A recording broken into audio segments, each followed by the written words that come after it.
We'll go to the first type of learning, that is known as the signal learning. So Gane has given 8 type of learning. The first one comes the very simple learning, that is the signal learning. It is the simplest of all because it is involuntary learning. Okay, we don't know that we are learning it, without unconsciously we are learning, we can say.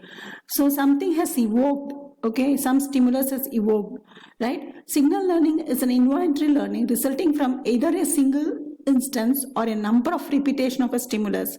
One time or many times the same thing, the stimulus is again and again we are responding to that stimulus.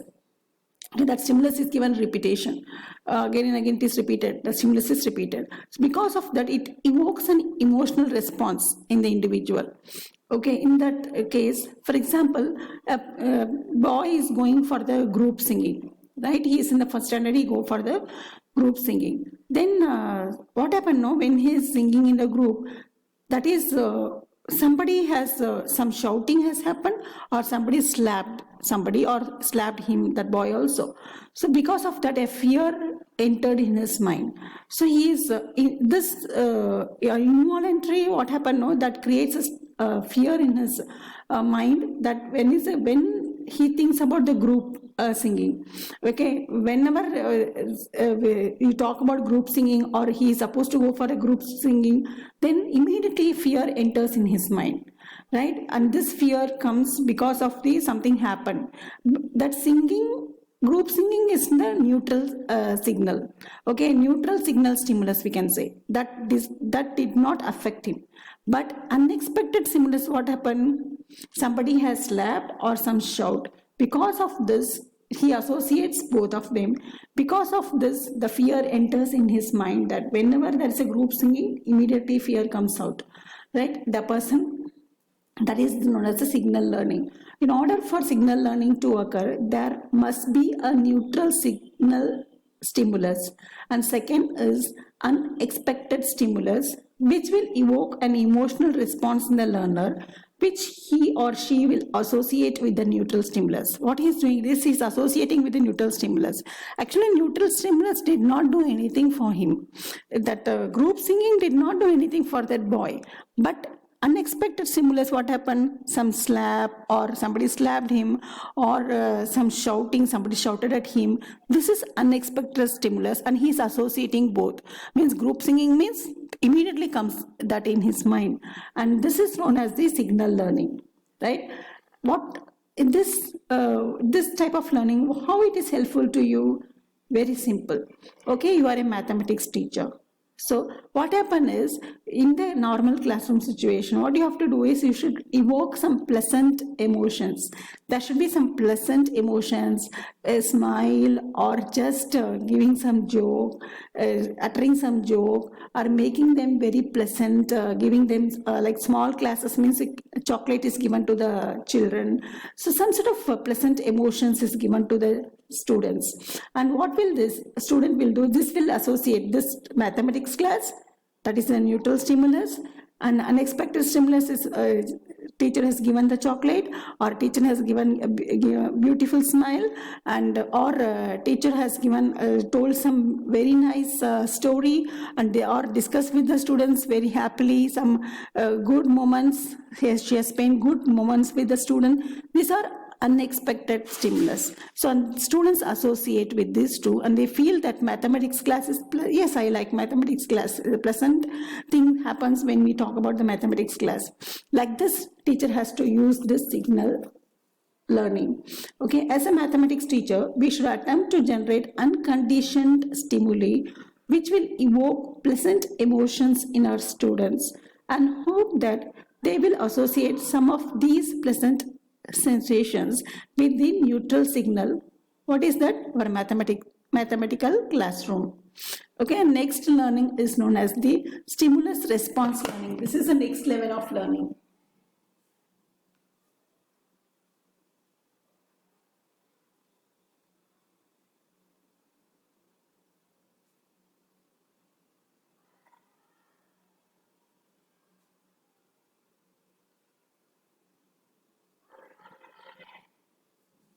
Okay, this stimulus response, you should have known about the Pavlov's dog the experiment, right? When there is when the dog smells of the food, then the food comes out, or ringing of bell. There is a ring of the bell, immediately food comes. So whenever there is a ring of the bell, immediately the saliva comes out of the dog. This is the stimulus response learning you might have learned, right, in the psychology class. So stimulus response learning is also learning to respond to a signal. For example, the Pavlov's dog, ringing of the bell. When there is bell is ringing, immediately food is served to the dog, right? So when this happens for longer period of time, when there is a ringing of the bell, immediately the saliva comes out, whether the food is there in front of the dog or it is not there. So it has developed that response. Okay, the stimulus response learning is also learning to respond to a signal, but here it is voluntary. Previously, the signal learning was involuntary. But here it is voluntary and physical. Stimulus response learning involves voluntary movement of the learner's skeletal muscle in response to the stimuli. For example, this one, saliva comes out. So it is voluntary movement of the dog, right? So that the learner can carry out an action when he or she wants to do, right? Most example of pure stimulus response learning is the people are found in young children. Okay, so people are found in young children. That is, they are learning to say words. Okay, carry out various life supporting functions, use simple tools, and display socially acceptable behavior. For example, when elder comes to our house, we tell the small child, Namaste karo beta, Jai Jai karo beta. When this 4 or 5 times mother is teaching, when some elder enters, immediately that boy, that baby is doing Jai Jai or Namaste. So this responds to that. So this is involuntary learning. So socially acceptable behavior and all we get because of the stimulus response. Next comes the third level of learning, that is the chaining.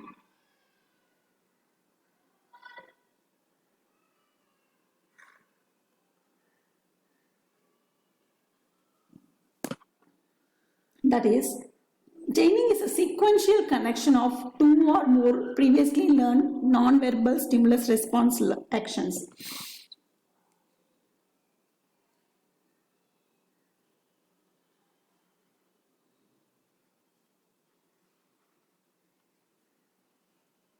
Where there are stimulus response. There is a stimulus response. Stimulus response. Stimulus response. Right? So chaining is a sequential connection. So connection between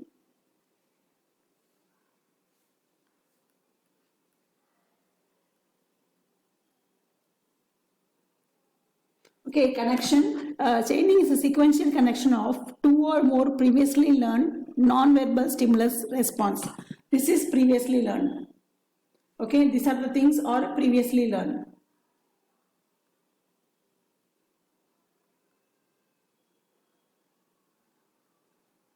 Now the learner makes connection to this.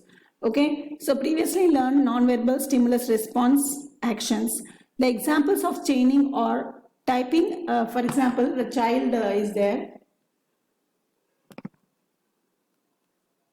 Okay, and child is tying the shoes. Okay, now the child is tying a shoe or the child is opening the door. Okay, starting an automobile, for example, car. You just put the key and start.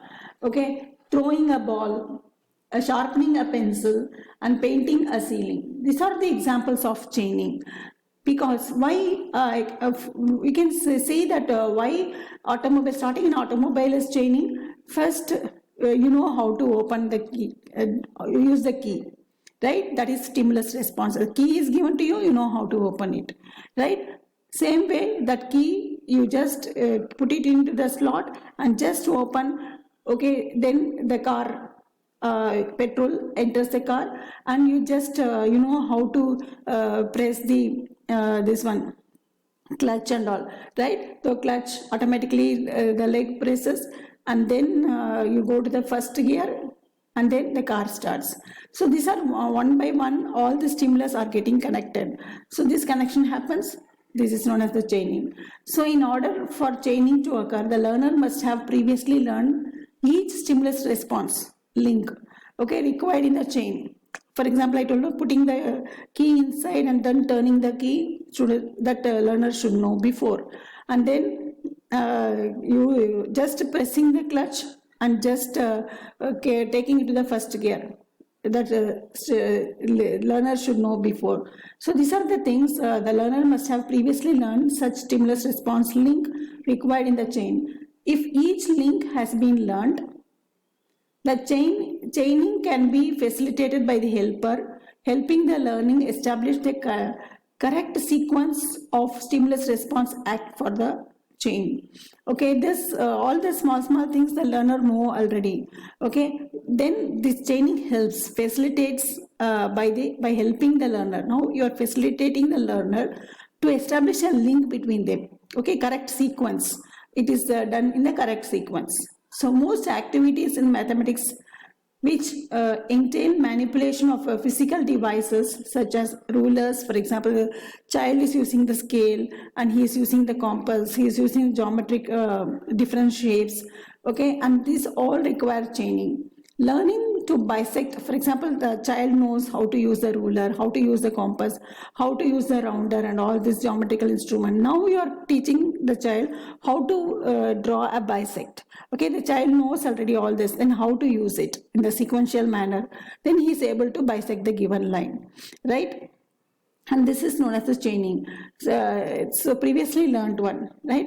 Among these skills are the ability to use the compass to strike an arc. Okay, so the child is using the compass and he's just striking the arc. And the ability to construct a straight line between the 2 points. These are the examples of the chaining. Next, the fourth type of learning is the verbal association. Fourth level of learning.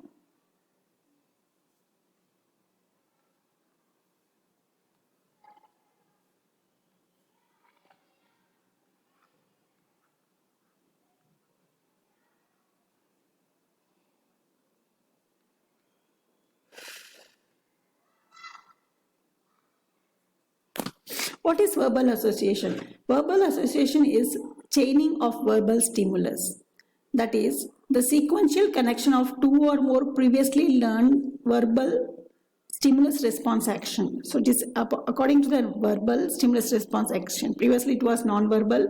Now it is verbal stimulus response actions, two or more such things, and the verbal association. Here the child is doing the verbal association.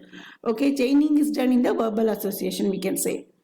The mental processes involved in verbal association are very complex, because non-verbal easily you can do chaining, but it is verbal involved in that, so it is very complex and not completely understood at present. So most researchers do agree that efficient verbal association requires the use of intervening mental links which act as the codes, and which can be either verbal, auditory or visual images. So in the mind we are having codes. I can just talk about, this is our mind, human mind. Okay, here in the human mind you are having different types of say verbal association, use of the intervening mental links which act as the codes. Mental links are there. There are so many things in your mind, no? So mental link between this, mental link. What do you call that? Mental link.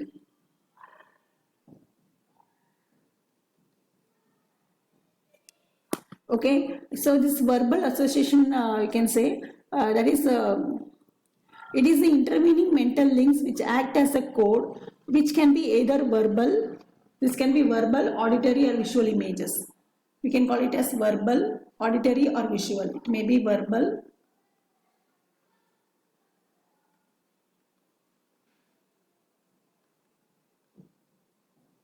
It cannot be all, it can be anything, either of this. It may be verbal, auditory or visual images. These codes usually occur in the learner's mind and will vary from learner to learner according to each person's unique mental storage storehouse of codes. What are the different codes in our mind? This I can call it as codes. Okay, there are different types of codes in our